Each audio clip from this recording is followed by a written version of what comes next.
Mga kaibigan, si Congressman Rodante Marcoleta, magsasalita na siya doon sa INC rally sa Quirino Grandstand. Ipinapakilala na siya at pakinggan natin ang mensahe ni Congressman Marcoleta.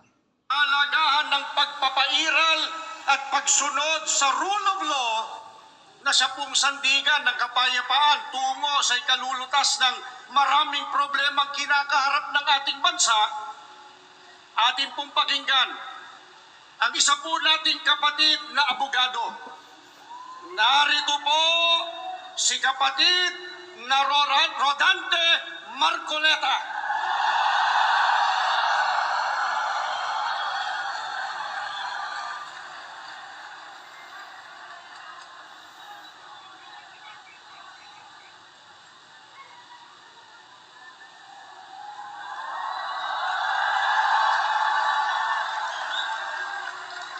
Okay pa po ba kayong lahat? Mga kapatid at mga kababayan, malinaw po nating narinig sa pambungad na pananalita ng kapatid na Edwil Sabala ang pinakalayunin ng malakihang pagkilos na ating sama-samang isinasagawa sa araw na ito. Nais nating katawanin ang nagkakaisang damdamin ng milyon-milyong Pilipino at isatinig ang kanilang pinag-isang mithiin para sa isang mapayapa at nagkakaisang Pilipinas. Kaugnay nito, binanggit din po ang ating kagustuhan na ipaalam sa mga opisyales ng ating pamahalaan ang ninanais at pinapangarap na maayos at epektibong paglilingkod at paglutas sa lumalalang kahirapan na pinalubhapan ng katiwalian at korupsyon, kalamidad, kriminalidad, bangayang pampolitika at iba pa. Kinikilala po nating lahat na nagkakatipon ngayon na sa pagkakaisa, kapayapaan, at pagkakasundo lamang natin makakamit ang hinahangad na pagunlad at pagsulong ng ating bansa. Sa bahagi po naman ng kapatid na Romel Topacio, tinindigan ang pagtitipong ito ng Iglesia ni Cristo ay konkretong kahayagan ng suporta sa naunang pahayag ng Pangulong Bongbong Marcos na hindi sasang-ayon sa isinusulong na impeachment laban kay Vice President Sara Duterte. Kinatigan din po ng Iglesia ni Cristo ang posisyon ng Pangulo na ang impeachment ay hindi makapagdudulot ng kabutihan sa buhay ng kahit isang Pilipino. Hindi lamang ito pag-aksaya sa oras ng pamahalaan kundi makakahadlang din sa pagre-resolba sa marami at pangunahing problema ng bansa. Mataas na presyo ng bilihin, mababang kalidad ng edukasyon, infrastruktura, serbisyong pangmedikal, kriminalidad, seguridad at iba pa. Higit sa lahat, ang pagsusulong ng impeachment ay mauuwi lamang sa pagtatalo-talo at papagkakampi-kampi, hindi lamang ng mga mamamayan, kundi pati na rin ng mga opisyalis ng gobyerno. Ipinaalala rin na kapag nagtatalo-talo ang mga nasa pamahalaan, apektado ang taong bayan. At kapag magulo ang bansa, ang mga tao ang kawawa.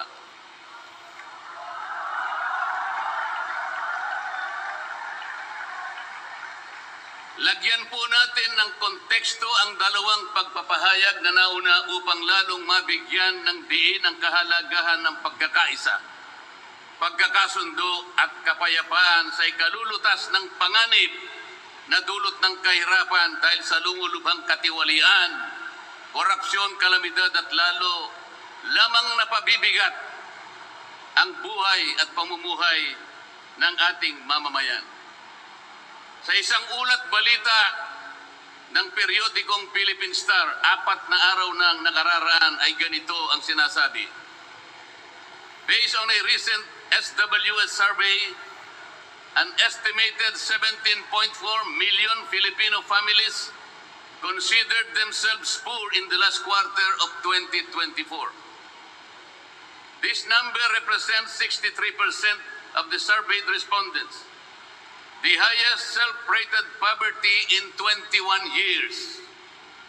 Across the country, Mindanao had the highest self-rated poverty at 76%, followed by Visayas at 74% and Luzon at 55%. Mga kababayan, sa tayang 5 ang miyembro ng bawat pamilyang Pilipino, nangangahulugan na aabot sa 87 milyong Pilipino sa ngayon ang nagsasabing sila ay mahirap. Katumbas ito ng 75% ng ating populasyon ngayon na tinatayang 116 million o mahigit pa. Gusto ko pong banggitin sa inyo at kailangan malaman ninyo na sa taong ito ang ating national budget ay nagkakahalaga ng 6.3 trillion pesos. Ito po ang ating national spending. Ang ibig sabihin, ito pong halagang ito ang gagamitin dapat ng pamahalaan upang tugunin ang lahat ng pangangailangan, pangkabuhayan, panglipunan, pangkalusugan, pangedukasyon, pangseguridad, lahat ng kakailanganin alang-alang sa kapakanan ng bawat isang Pilipino. 6.3 trillion pesos. Ngunit, ang tinatayang magiging income lang ng ating bansa ay kulang pa sa 5 trilyong piso. Ang ibig pong sabihin, meron tayong deficit. Meron tayong kakulangan na 1.5 trillion pesos. Ito po ang ating ipangungutang sa taong ito, 1.5 trillion pesos. Ibig sabihin po, bawat araw tayo'y gagasta ng 17.6 billion pesos. Yun po yung ating gasta. Araw-araw. Ngunit ang ating kinikita ng bansa ay 13.4 billion pesos lamang. Sa makatwid, ang uutangin natin araw-araw ay 4.2 billion pesos. Katumbas ng 175 million pesos bawat oras. Napakabigat po na hinaharap na hamon at problema ng ating bansa. Hindi po biro-biro ito. Ito po'y pananagutan po ng ating mga opisyalis. Hindi po pwedeng talikuran ito. Ganito na po kalala ang problemang pang-ekonomiya ng ating bansa. Ngunit, hindi po yata ganito ang naging direksyon. Sapagkat sa halip na po, unahin ang mga binanggit nating malalaking problema na kinakaharap ng ating bansa. Ang inuna po ay mga bagay na mauuwi lamang sa pagkakampi-kampi at pagkakabahagi ng ating bansa. Bakit po? Nagtatagpo ng Quadcom. Ang buong akala ko po sa pagtatatag ng Quadcom, ito po ay 4 na komite sa House of Representatives. Kinonsolidate, ginawang isang makapangyarihang komite na ang buong akala ko, ito ang gagamitin para tutukan ang namumuong problemang lumulubha pa na hinaharap ng ating bansa. Napakataas po ng bilihin, lalo na po yung pagkain ngayon. Nagtanong-tanong po ako, ang isang pirasong kamatis last week is 20 pesos. Tama po ba yun? Ngayon po, may nagsabi sa akin 30 pesos isang kamatis. Ang isang kilong kamatis, 400 pesos. Tama po ba yun? Ang isang piraso ng siling pangsigang ay 10 piso. Yun po yung sinabi sa akin. Tama po yun? 600 pesos per kilo. Yun pong bell pepper. Dalawang kulay po yata yung bell pepper. Isang berde, isang pula. 45 pesos ang isang piraso. 1,000 pesos ang isang kilo. Bakit hindi po ito yung unang harapin natin? Napakalala po ng presyo ng kuryente sa ating bansa.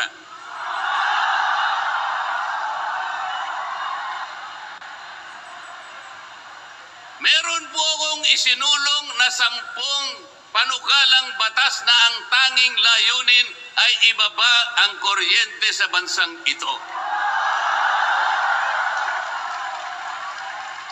Ikinalulungkot ko pong ibahagi sa inyo na kahit isa'y wala man lamang pong nadinig.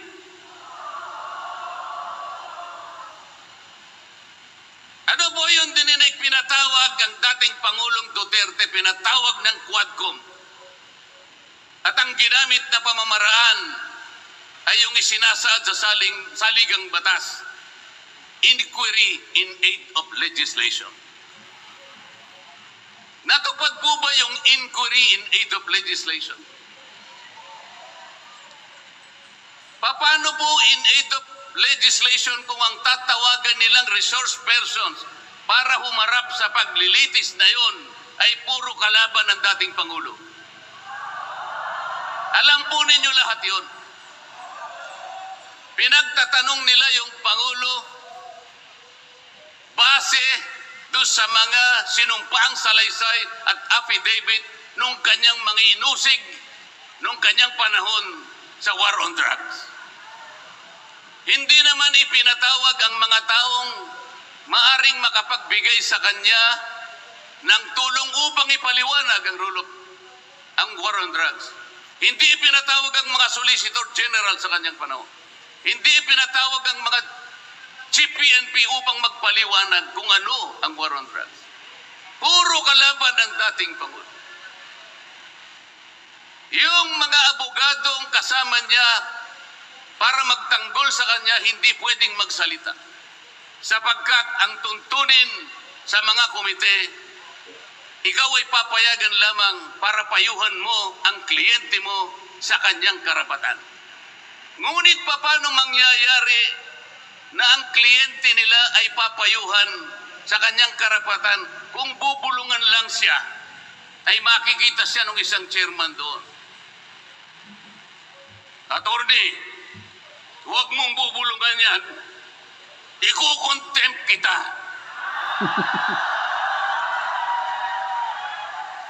Nasaan na po yung sinabi sa saligang batas na lahat ng inuusig ay meron siyang karapatan sa aboga, the right to counsel. Wala na po. The right to confront your accusers.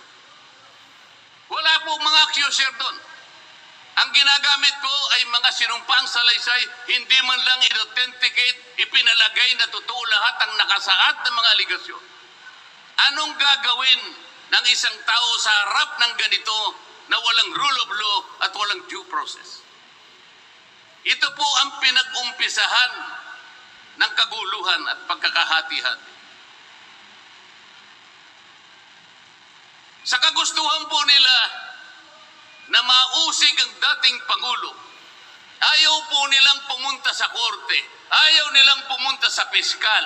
Ano po ba ang sinasabi ng mga desisyon ng Korte Suprema? Kapag ka napatunayan nyo ang isang tao ay maaring nakagawa ng kahit anong paglabag sa lahat ng batas, anumang batas, dalhin ninyo sa piskalya, dalhin ninyo sa korte. Yun ang tamang paraan. That is the rule of law. Ngunit bakit kayong Quadcom ang gumagawa nito? Ang Quadcom ay hindi piskal. Ang Quadcom ay hindi korte. Nagkukunwa lang na korte. Yung mga chairman ng 4 na komite doon, wala ni isang abogado. Pero naalala ko yung isa doon, kamukha ni Attorney Agaton.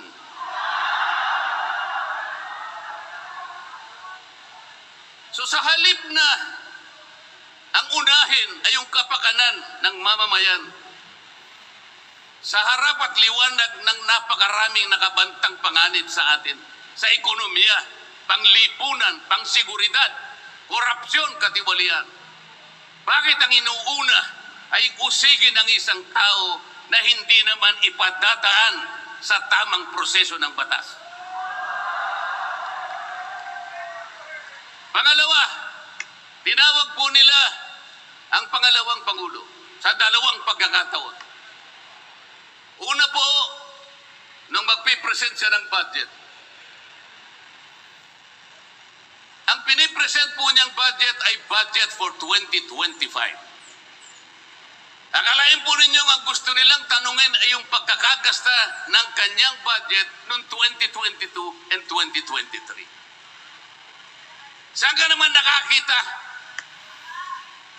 ng ganong klaseng direksyon?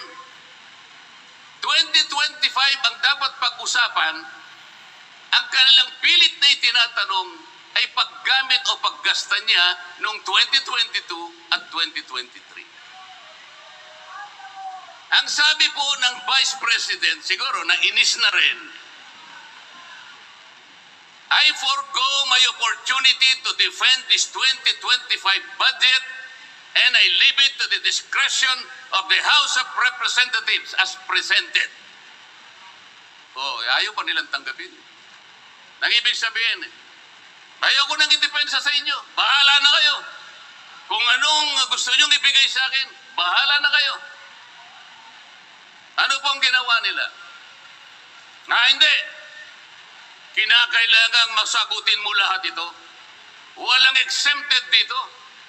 Kahit anong ngayon siya, kailangan namin tama po yung lahat po ng paggasta ng pera ng bayan ay kailangan pong suriin. Totoo po yun. Ngunit meron pong pagkakataon at panahon sa paggawa nito. Hindi po sa panahon ng pipresenta ng budget. So ang ginawa po nila, tinawag uli ang pangalawang Pangulo sa isang pagdinig sa isang committee na kung tawagin ay Committee on Good Government. Alam po ninyo yung pagsisimula nila para magkaroon ng katwiran na masabi na ang Vice President. Kinasangkapan nila yung isa sa amin, isang representative sa Maynila, tumindig at nag-privilege speech. Yung subject matter po ng kanyang privilege speech ay kaugnay po ng budget na pinagtatalunan na po sa plenaryo at sa committee. Sa tuntunin po ng House of Representatives, no one should avail of the privilege hour if the subject matter is related to a pending bill. Nandun na po yung bill sa baba, pinagsalita pa po yung isa. Nung banggitin ko po ito, nire-raise ko po, sabi ko, wala pong katwiran ito. Kailangan po tindigan ninyo, sundin ninyo ang ating tuntunin. Kapag hindi tayo sumunod sa ating tuntunin, sinong maniniwala sa atin na tayo may karapatang gumawa ng batas para sa ikabubuti ng ating bansa?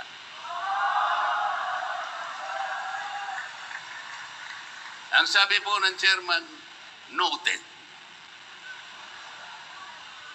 Eh, saan ka naman nakakita ng ganun? Ang House of Representatives ay lugar ng pagdidebate. Doon masusuri kung sino ang may katwiran. Kung hindi magsasalita ang chairman. At pagkatapos po, sinabi ko pa, bakit pa ako? Dahil lamang sa isang manifestation ng isa. So yan, napakaganda po yung mensahe ng Congressman Marcoleta. Ang nagustuhan ko doon yung pagtatanggol niya kay dating Pangulong Duterte laban sa ginawa ng Quadcom. at ang pagtatanggol niya kay BP Sara laban sa ginawa ng mga kongresista sa kanyang budget. So, mabuhay ka, Congressman Rodante Marcoleta. Mabuhay ang Iglesia ni Cristo.